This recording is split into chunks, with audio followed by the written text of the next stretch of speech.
All right, let's get right into it. For a long time, the story of Africa's economy was largely written by others, but something big is happening right now. We're seeing a fundamental shift, a whole new blueprint, where the continent is moving from being just a follower in the market to a real leader, a market shaper. So let's break down what this ambitious new game plan actually is. And listen, this isn't just more talk. This sentiment right here perfectly captures the new energy on the continent. It's about time now we translated all these words into action. We need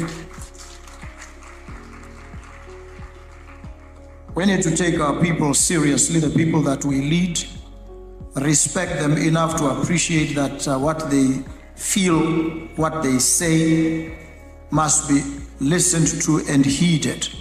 And they want peace, they want stable environments, they want predictable environments, they want their livelihoods to be served.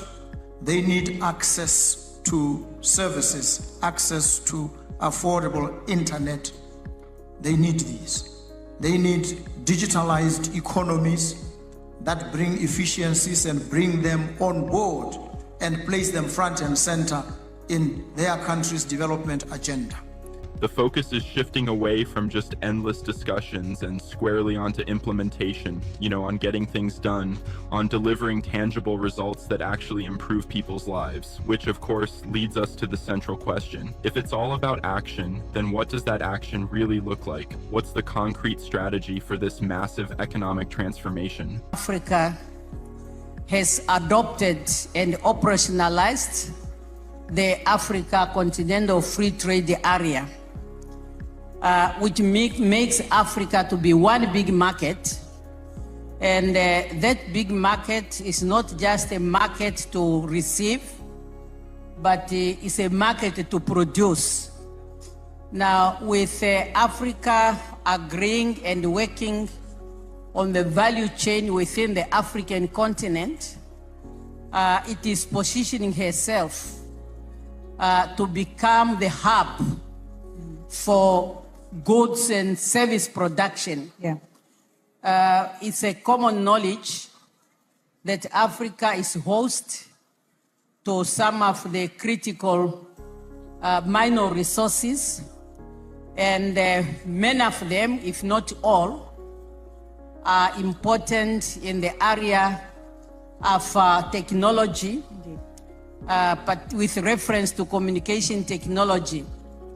Now Africa working together as a team and work on those critical minerals, add the value to them, then it will be an attraction for the world to relocate their operations so that Africa's natural resources should not continue to leave the continent unprocessed.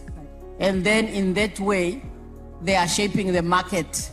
And they will become a world-class market continent.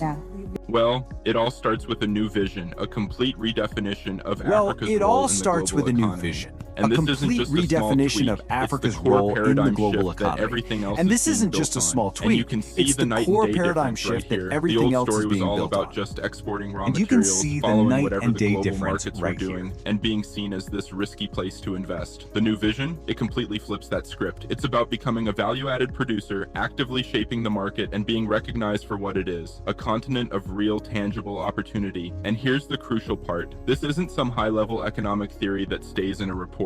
It's a strategy that's designed a continent to directly of real, impact tangible people, opportunity. to create stable environments, And here's the provide crucial better part. services, This and put isn't some citizens front high-level and center in economic their theory own that country's stays in a development. report. Let's break It's a down what this strategy that's ambitious designed new to game plan directly actually impact is. people. It starts with the first major pillar, completely changing the game when it comes to the continent's incredible natural resources. And the main tool to get this done is the African Continental Free Trade Area, or the FCFTA. Think of it as creating one giant unified market. But its purpose isn't just to make it easier to import stuff. Its real goal is to turn the continent into an absolute powerhouse of production.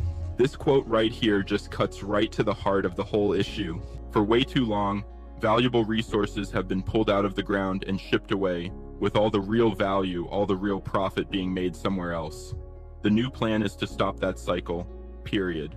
So what does this new value chain look like in practice? It's a really clear 4-step process. First, you start from a position of strength, hosting critical resources. Step 2, add value to those resources on the continent. Step 3 is to then become a global production hub. And finally, you trade all these finished goods within your own massive unified market. Simple, powerful, and it makes sense. Of course, production on this kind of scale needs massive investment, and that brings us to the next big challenge: unlocking the continent's capital by completely rewriting that old global story about risk. And here's the problem, stated plain and simple. The cost of borrowing money and financing projects in Africa is just way too high, and as the quote says, unduly so. It's based on this outdated perception of risk that honestly just doesn't match up with reality. In many cases, the prospects of default are actually lower than in other parts of the world. And if you want proof that this risk narrative is a myth, look no further. Take a global logistics company like DP World. They've already invested $3 billion over the past 2 decades. And get this, they're so confident in the stability and the growth potential, they're planning to invest another $3 billion. That is a huge vote of confidence. But here's a really fascinating insight. The solution isn't just about waiting around for foreign money. A lot of the capital is already there. In Africa, the real work is creating the right environment through strong public-private partnerships so that African capital gets invested right back into the continent. So what's going to power all of this? Well, that question has a 2-part answer, and it covers everything from green energy all the way to the incredible potential of Africa's people. First, let's talk about literal power.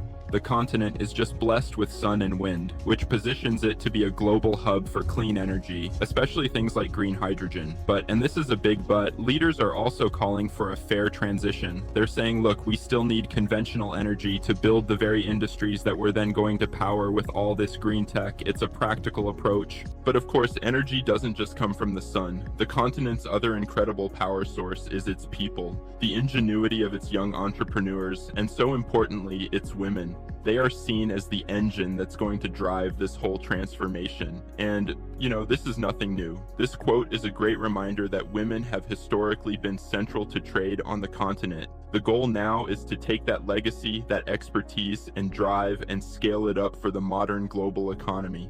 Okay, but for this new blueprint to actually work, all the internal changes in the world aren't quite enough. There's one final crucial piece to the puzzle, a call to rebalance the very rules of the global economic game itself. And the recommendations are super clear. They basically fall into 3 buckets. Number 1, a fair and balanced international financial system that doesn't unfairly penalize the continent. Number 2, global trade rules that don't put Africa at the bottom of the ladder. And number 3, creating an environment at home where the continent's own tech entrepreneurs can build and scale without unnecessary roadblocks. So there you have it. The plan is in place. The vision is crystal clear. The strategies are rolling out, and the call for a level playing field has been made loud and clear. The only question that remains is a big one with a new blueprint for its future. Is the world ready for Africa to lead?